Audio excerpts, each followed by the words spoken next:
Olá, como vai? É uma honra e um privilégio estar aqui novamente com vocês. Eu estou muito feliz por mais uma vez poder estar aqui e meditar nas Escrituras Sagradas, porque essas mensagens têm sido de grande bênção para a minha vida e para a vida daqueles que têm escutado no Facebook, no Instagram e também têm enviado essas mensagens para grupos de WhatsApp. Tem sido uma bênção. Eu fico muito feliz por isso, é muito compensador.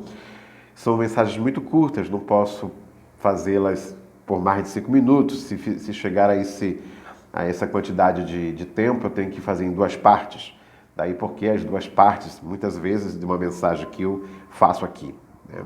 Eu vou ler aqui para vocês uma escritura que se encontra no livro de Mateus, no capítulo 6, versículo 9 ao 13. Sem perca de tempo, diz assim a escritura: portanto, vós orareis assim: Pai nosso que estás nos céus, santificado seja o teu nome, venha o teu reino, seja feita a tua vontade, assim na terra como no céu. O pão nosso de cada dia nos dá hoje, e perdoa-nos as nossas dívidas, assim como nós perdoamos aos nossos devedores.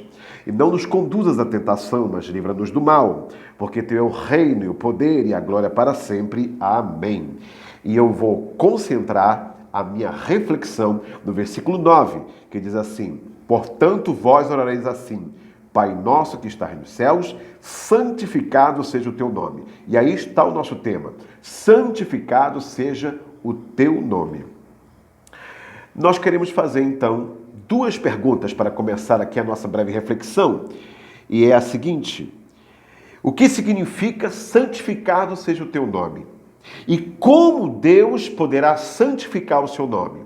Bem, essa oração, na verdade, é um pedido para uma ação escatológica de Deus, para uma ação divina, para que ele restaure a casa de Israel, para que ele cumpra uma profecia que se encontra em Ezequiel, no capítulo 36, do versículo 20 em diante.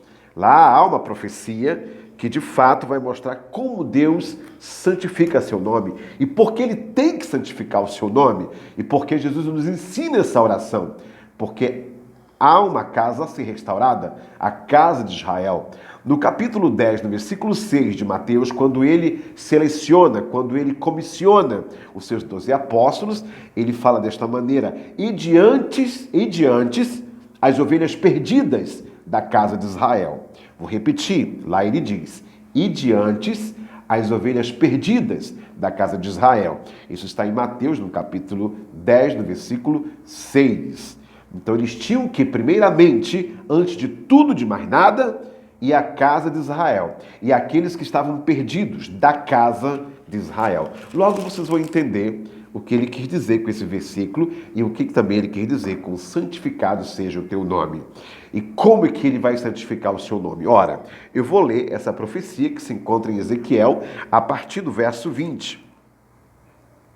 E diz assim, a partir do verso 20, do capítulo 36 de Ezequiel: e chegando aos gentios para onde foram, profanaram o meu santo nome, porquanto se dizia deles: estes são o povo do Senhor, e saíram da sua terra.